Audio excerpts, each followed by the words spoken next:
Vous connaissez tous ce plan emblématique, mais savez-vous ce qu'il représente pour le personnage? Tout le film est là. Tomber pour mieux s'élever, se jeter dans l'inconnu en sachant qui l'on est. Au contraire des autres Spider-Man, Miles est cool, mais ça reste une façade. Lorsqu'il change d'école, tout son environnement est chamboulé, et il ne sait plus qui il doit paraître, en particulier dans les situations de vrai stress.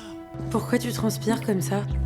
C'est un coup de la puberté. Ce n'est pas un personnage qui a été habitué à être bousculé dans son petit monde, et lorsqu'il est confronté au fait de devoir prendre une décision, il se fiche complètement. Il ira même jusqu'à tenter de se saboter pour retourner dans son ancienne école et retrouver son petit monde qu'il connaît bien. Le saut dans le vide est une analogie du passage à l'âge adulte pour le personnage de Spider-Man. Et c'est d'autant plus vrai pour Miles qui durant tout le film ne voudra pas y passer. Cette indécision fera mourir plusieurs de ses mentors. Tout le film est construit autour de ce plan et de la question de l'évolution.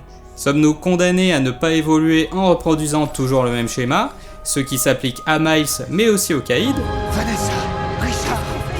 Ou bien nous n'avançons dans la vie qu'en sortant de notre zone de confort et en sautant dans l'inconnu? S'il saute à ce moment-là, c'est qu'il accepte enfin de changer et d'embrasser son destin. Et s'il emporte avec lui des morceaux de fenêtre, ce n'est pas pour rien.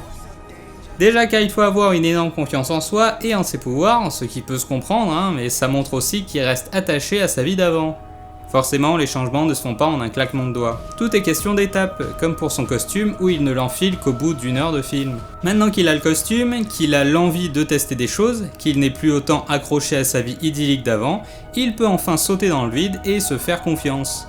C'est la mort de l'ancien Miles pour la naissance du nouveau. Le fait que le plan soit inversé montre bien qu'il tombe, mais pour s'élever, pour rentrer dans cette ville et non tomber de force dedans. Ce n'est qu'après ça qu'il devient vraiment à l'extérieur ce qu'il est à l'intérieur. En étant sûr de lui, ses pouvoirs fonctionnent enfin et il redevient cool. Dernière chose, tu sais pourquoi il y a un trait d'union dans Spider-Man? Déjà parce que Stan Lee ne voulait pas qu'il soit confondu avec Superman, mais aussi car ce personnage rendait dingue les dessinateurs qui étaient obligés de faire des traits dans tous les sens sur son costume et toutes les toiles qu'il lançait. C'est également une métaphore du personnage qui est sans arrêt déchiré entre sa vie d'homme et d'araignée. Sa vie d'homme ayant des conséquences sur sa vie de super-héros et inversement. Spider-Man, c'est en fait deux vies maintenues ensemble par une toile d'araignée.